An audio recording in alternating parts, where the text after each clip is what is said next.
এই কি করছো? দেখছো না, হেঁটে বেড়াচ্ছি, ডায়েট করছি। বাবা, কেন মোটা হয়ে যাচ্ছে নাকি? হ্যাঁ। বাবা, তো ঠিক আছে, মোটা হও পাতলা হও সবই হও, কিন্তু আজকে তোমার জন্য একটা প্রশ্ন আছে, প্রশ্নটা কিন্তু উত্তর তোমাকে দিতেই হবে। পারবে তুমি? আগে কোশ্চেনটা করো, দেখি দেওয়ার মতো হয় কি না। আচ্ছা, সে কোশ্চেন করছি, তুমি কি রেডি? আমি রেডি একদম। আচ্ছা, তোমার জন্য আজকে প্রশ্ন হচ্ছে, জিনিসটা ঠান্ডাও নয় গরমও নয়, কিন্তু আমরা ফু দিয়ে খাই। উত্তরটা কি হবে? জিনিসটা ঠান্ডাও নয় গরমও নয়, কিন্তু আমরা ফু দিয়ে খাই। উত্তরটা কি হবে বলো? দেখি কতটা তুমি বুদ্ধিমান, দেখা যাক। খাই।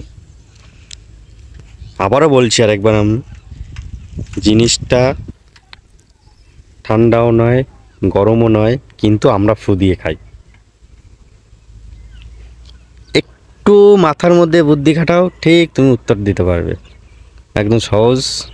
সবসময় তুমি বলো কঠিন প্রশ্ন করো, কঠিন প্রশ্ন এবার আমি সহজ প্রশ্ন নিয়েছি আমি একদম। জানি এটা। বললাম না সবই সহজ, তুমি বলতে পারো না তার জন্য তোমার কাছে কঠিন লাগে, কিন্তু আদৌ এইটা সহজ একদম। 100%-এর মধ্যে 99% কি 98% লোক এই উত্তরটা জানে।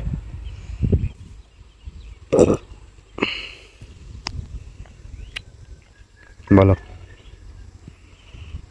তুমি তো গভীর চিন্তায় চলে গেলে। কোনো আরে সময় তো এদিকে option দেখো, দেবে না, কিছু এদিকে না, দেখো। শুধু এরকম করবে। অপশান কি আছে? অপশন দেবে না। অপশানের তো কিছু নেই। তোমার প্রশ্ন আর কোনোদিনও উত্তর দেবো না আমি। এই বাবা, তাই নাকি? বন্ধুরা দেখো, তোমরা যদি জানো কমেন্ট বক্সে অ্যান্সারটা দিয়ে দাও, আমি মেনশন করে দেবো।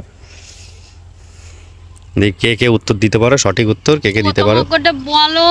দিয়ে যাও, প্রথমকে বলে দিয়েছি, এর থেকে আর সহজ করে সহজের ওপরে সহজ করে দিলাম।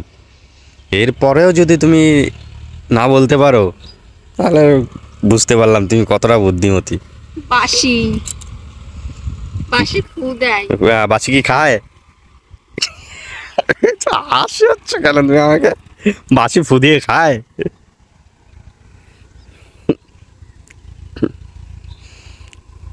পারবে না, পারবে না। Yes no, yes no. No. পারবে না, তাই তো? উত্তরটা হচ্ছে বাদাম। ও বাদামের খোসাগুলো ছেলে ফু দিয়ে খেতে হয়। হ্যাঁ, তাহলে ঠান্ডাও নয় গরমও নয়, কিন্তু আমরা ফু দিয়ে খাই। বাদাম পারলে না, গোল্লা পেয়ে গেলে। সব কঠিন করবে।